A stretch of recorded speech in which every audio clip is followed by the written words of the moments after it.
Mesdames et messieurs, bonjour, bonsoir, suivant l'ère à laquelle vous allez nous suivre. Nous avons pris l'habitude de partager avec vous des actualités politiques et autres. Aujourd'hui, nous sommes le 13 juillet 2025. Nous allons essayer de décortiquer l'actualité politique, de commenter, de faire des analyses objectives, mais aussi techniques pour nous permettre de nous faire une idée par rapport à tout ce qui se passe dans la vie politique en général, mais aussi congolaise en particulier. Alors, aujourd'hui, Vital Kamerhe et le vice-président de la Chambre des députés rwandais se sont racontés et une accolade qui choque et nous avons tous suivi, cela est en train de faire un tollé. On va essayer de partager de cela, parce que vous devez savoir qu'en communication, tout est communication, permettez-moi cette tautologie. Qu'est-ce que cela veut dire? On va essayer de dire un mot et puis on pourra nous en faire une idée.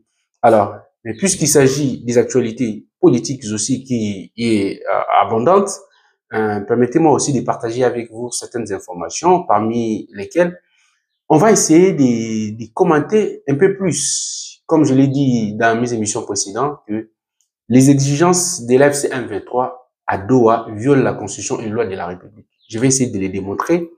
Aussi, essayer d'établir la responsabilité de l'État face à ce genre de situations. Quelle est la nature juridique du fait que, quelle serait la nature juridique si il arrivait que le gouvernement congolais entrait en, ou soit accepter cette exigence de l'AFCM M23 au regard de la Constitution et des lois de la République démocratique du Congo. On va essayer de les analyser aussi. Un autre élément majeur, très cher internaute, que j'aimerais que nous puissions partager, de faire une réflexion. Avec une armée forte, les comportements de certains acteurs politiques, religieux et autres vont changer et ils seront disciplinés. Et vous allez voir, restez branchés, vous comprendrez pourquoi je vais essayer de développer là-dessus. Puisque les partages que nous faisons ici, c'est pour que nous puissions grandir tous. Lorsque la plupart, ou soit la majorité de la population est consciente et comprend les enjeux, il est difficile pour les acteurs politiques de manipuler la population. C'est pourquoi on cesse de communiquer pour que nous puissions accroître notre capacité de compréhension des sujets politiques, surtout des analyses politiques pour le développement des pays, puisque la politique, on ne peut pas s'en passer. Si vous ne voulez pas vous intéresser à la politique s'intéressera de vous et vous serez obligé de vous intéresser de la politique. Donc, on doit s'intéresser de la politique, puisque la politique, en fait, en réalité, c'est quoi? C'est la gestion de la cité. C'est-à-dire que l'art de vivre, de bien gérer et de vivre ensemble, en fait, en réalité. Et tous, nous pouvons contribuer dans le bien-être communautaire pour le bien de tous. Donc, c'est pourquoi on va en discuter sur ces sujets ici. Voilà ce qu'on va partager aujourd'hui. Très chers internautes, je suis très heureux de savoir que vous êtes très nombreux en train de nous suivre aujourd'hui. Et donc, le premier point, comme vous le savez, Vital Kamerhe a rencontré le vice-président Fazil Harelimana, qui est le vice-président de la Chambre des députés rwandais, et c'était au cours de la 50e session de l'Assemblée parlementaire de la francophonie qui se tient à Paris. Et donc, cette rencontre-là, il y a des photos qui circulent, des vidéos, et d'une accolade qui a choqué plus d'une personne. Regardez cela, nous avons observé aussi cela. Ce que nous pourrons dire sur ces points-là, c'est que il est vrai que dans des circonstances pareilles, il est difficile de refuser ou soit de poser des actes qui n'est pas diplomatiquement acceptable. Donc, dans ces situations, il y a deux cas. Soit c'est quelque chose de planifié pour le faire ainsi, ou sinon que Vital Kamerhe a été surpris par cette attitude de la partie rwandaise et qu'il était devant un fait accompli, il ne pouvait rien faire. C'est vrai, c'est salué, c'est bien.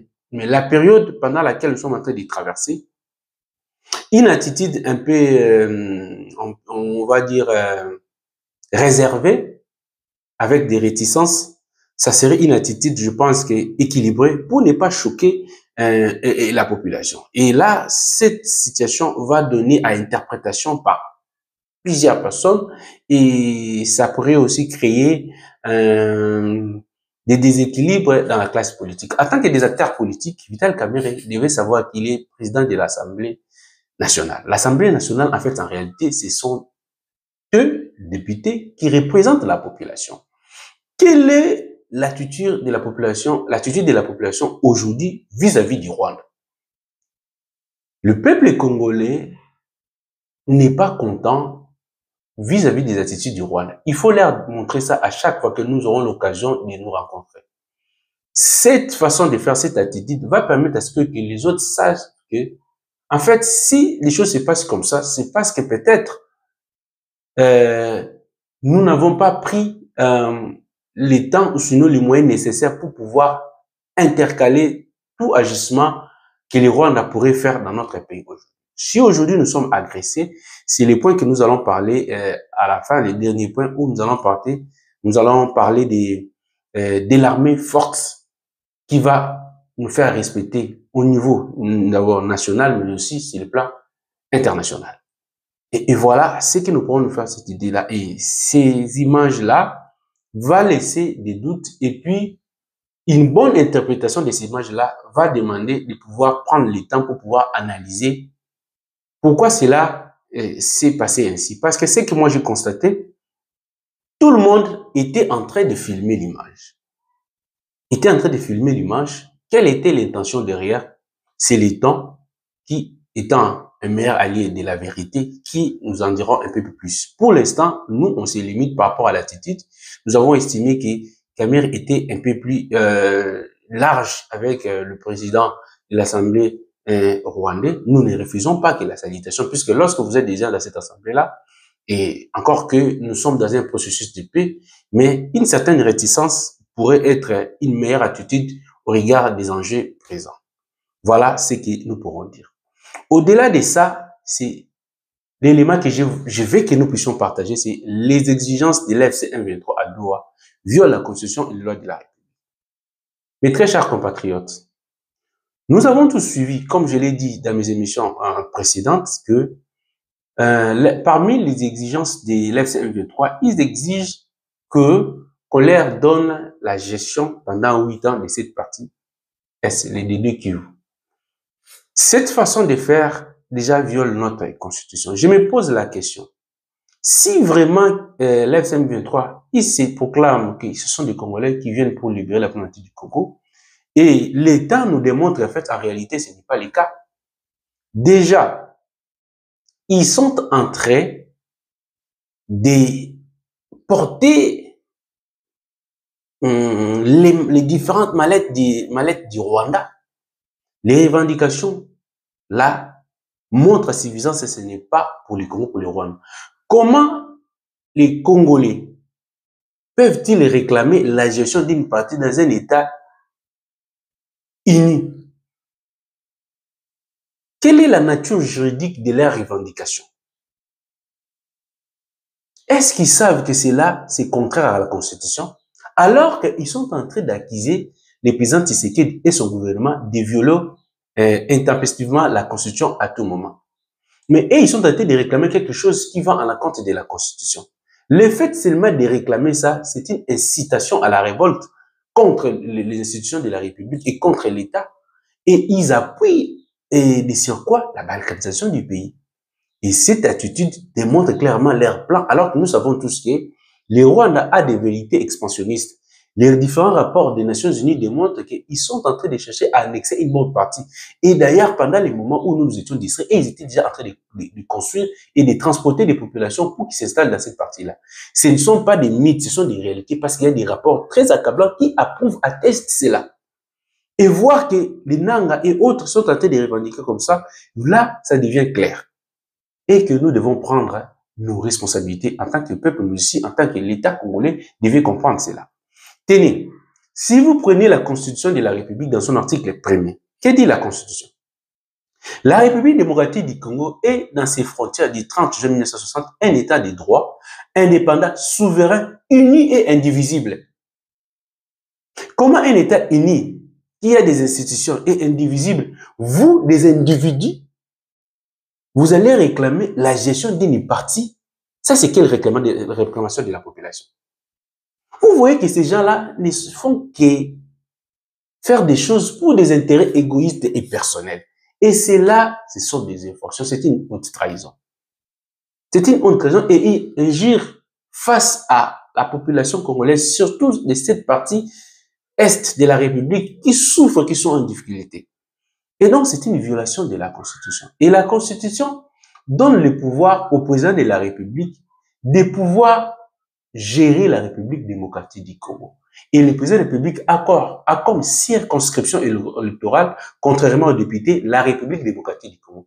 Puisque les députés, on les vote dans une seule circonscription bien déterminée dans le pays, mais le président de la République, sa circonscription, c'est toute l'étendue de la République du Congo. Maintenant, si le gouvernement congolais peut accéder à ce genre des revendications, c'est que ça serait déjà ravir au président de la République son droit qui lui a été accordé par la population dans toute l'étendue de la République du Congo, puisque ces gens-là vont commencer à gérer par quelle magie.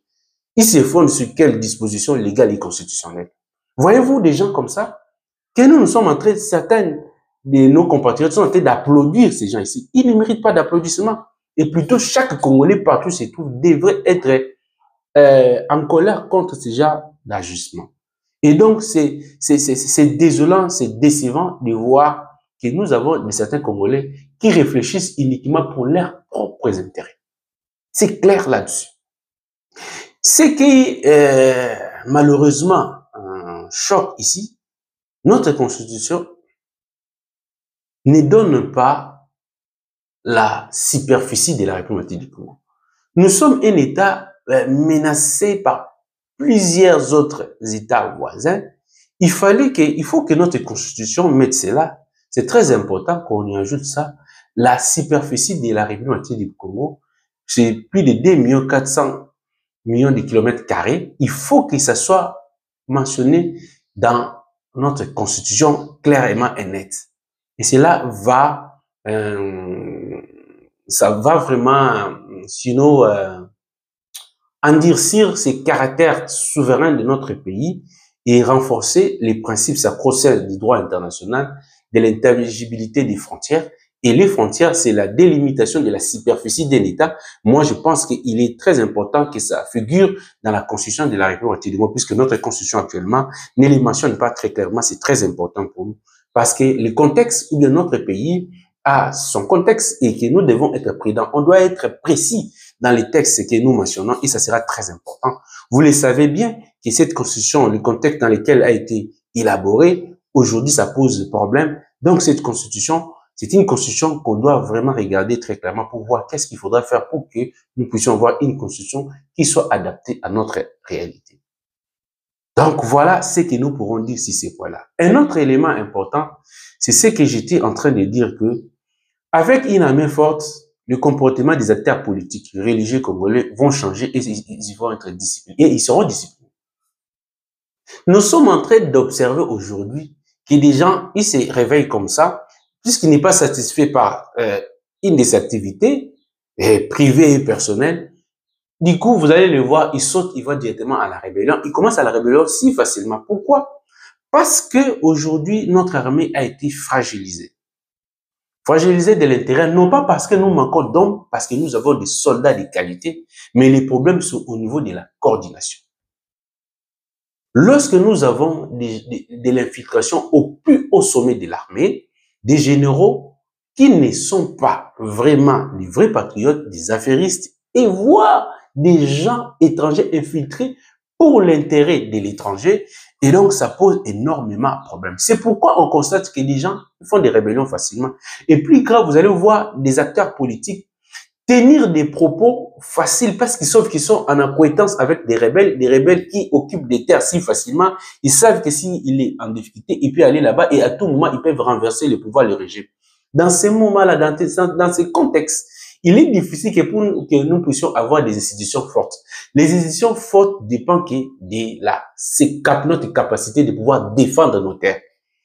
Il y a toujours deux fronts principaux que nous devons avoir. Nous avons le front diplomatique et le front militaire ou territorial. Dans un État, nous avons la sécurité intérieure qui est tenue par la police nationale qui protège les biens et des personnes et des services. Et les militaires qui frontièrent nos frontières. Ils protègent nos frontières. Et ces militaires-là, si nous n'avons pas une armée très équipée et forte, nos frontières seront poreuses et l'ennemi pourrait entrer facilement. C'est pourquoi vous allez voir qu'il y a des poches, des rébellions par-ci, par-là, et créées par nos voisins, parce qu'ils sentent qu'il n'y a pas l'autorité de l'État. Et maintenant que nous avons un président de la République qui veut instaurer l'autorité de l'État, voilà comment on est tenté de les combattre. Si tous les peuples congolais comprennent que le combat, si ça s'est accentué maintenant ici, maintenant là, c'est justement parce qu'ils sentent que la République du Congo est en train de revenir à sa place d'antan perdu. C'est-à-dire que nous sommes en train de recouvrir notre intégrité territoriale. Et cette période de Trump est une période très cruciale pour nous. On ne doit pas être distrait. Nous devons en saisir. S'il faut mettre assez de moyens, vous savez, la sécurité, ça va de soi de la souveraineté de l'État. C'est-à-dire que les terres, c'est la force d'une société. Puisque sans terre, on n'a plus de valeur. On est des apatrides. Si on vous ravit des terres ou sinon on contrôle vos terres, vous n'êtes plus indépendants ou sinon vous êtes plus des gens qui ont de force. Donc nos terres, c'est notre force, c'est notre unique élément qui fonde notre patriotisme. Et donc on doit le protéger. Pour le protéger, il faut que nous ayons une armée efficace et forte. C'est pourquoi vous allez voir même des religieux. Si nous voyons les Ambong, Monseigneur Ambong et autres faire un Monseigneur qui va sourire aux éclats avec des rebelles alors que Monseigneur Fulgence Muteba sait très bien qu'en fait derrière l'FC-M23, c'est démontré à la fois par les rapports des Nations Unies, et ils les lisent, ils croient à ces rapports-là, c'est démontré par les services américains. Donald Trump l'a dit clairement que pendant plusieurs décennies, le Rwanda agresse la République du Congo. Il est démontré par le fait que cet accord de paix est signé entre la République du Congo et le Rwanda, justement, parce que le Rwanda reconnaît être sur le sol congolais. Et il est démontré également tout récemment par les rapports des Nations Unies que sans l'appui militaire et des services de sécurité rwandais, les groupements rebelles ne vaut rien, ne valent rien. Vous imaginez cela? Et comment maintenant un prêtre, un homme d'église peut aller sourire aux éclats avec des mouvements rebelles? Ça frise de la complicité et c'est très regrettable. Et ça suit même l'image de l'église. Moi, je pense que ce sont des choses aujourd'hui, si ça se fait comme ça, c'est parce qu'on n'est pas une armée forte. Si nous avons une armée forte, ces religieux-là n'auraient pas dû avoir le courage d'aller même dans des endroits rebelles. Vous imaginez dans de tels contextes que des FDLR soient ensemble avec des monseigneurs du Rwanda et qu'ils reviennent au capital rwandais à Kigali facilement. S'ils ne seront pas guillotinés. Mais ici, pourquoi c'est toléré? Parce que ils sentent que notre armée est infiltrée. Mais ils doivent savoir une chose, que le Congo est un pays fort. Il y a des hommes forts, dignes, des soldats dignes. Mais justement, c'est pas de coordination. Et c'est une question de temps. Vous allez voir que tout ceci va cesser. Et le Congo va récupérer sa place et nous serons respectés. Nous avons tous les atouts possibles pour que nous puissions avoir cette place. Nous méritons d'être grands. Il suffit seulement que nous ayons cette volonté de puissance, de comprendre que nous sommes l'enjeu du monde et que nous devons porter cela à cœur et défendre cela, nous organiser à fond. Et donc, vous allez voir, tout va revenir à la normale et nous serons respectés.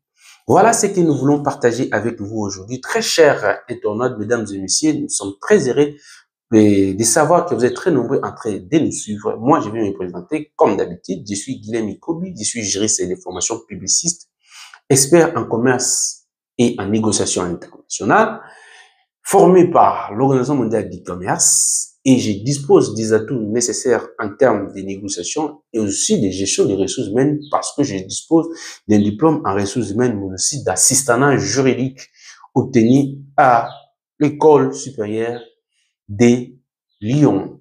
En tant qu'assistant juridique, je dispose de compétences énormes et que je partage avec vous. Je partage avec vous si j'ai pris cette décision de commencer à parler parce que je me suis dit que les gens passent, certains disent de n'importe quoi, alors que je pense qu'avec ma modeste connaissance que je dispose, je peux partager avec mes compatriotes pour pouvoir éveiller la conscience des uns et des autres afin que nous puissions euh, sauver notre pays et aider notre pays, aider nos dirigeants pour que nous puissions récupérer notre place que nous avons perdue faute d'organisation à cause de l'infiltration au plus haut sommet de notre armée. Je pense que cette fois-ci, nous devons nous tenir main dans la main et nous sommes forts. Ensemble, nous allons vaincre. Alors, ce qui me reste, c'est de vous demander, si c'est pour la première fois pour vous de participer à cette émission, de bien vouloir de vous abonner, de cliquer sur la cloche de notification pour ne rien rater, mais aussi et surtout de faire de larges diffusions de nos vidéos pour que ça puisse être vu par plus d'une personne et que nous soyons référencés par YouTube. Cliquez sur les j'aime s'il vous plaît, ça va nous aider énormément. La moindre des choses que vous pouvez nous aider pour que nous puissions continuer à interagir avec vous, c'est d'aimer nos vidéos et de les partager. Quant à moi, je ne peux que vous souhaiter toutes les bonnes choses du monde. Bon dimanche, que Dieu vous bénisse et je vous dis à la prochaine.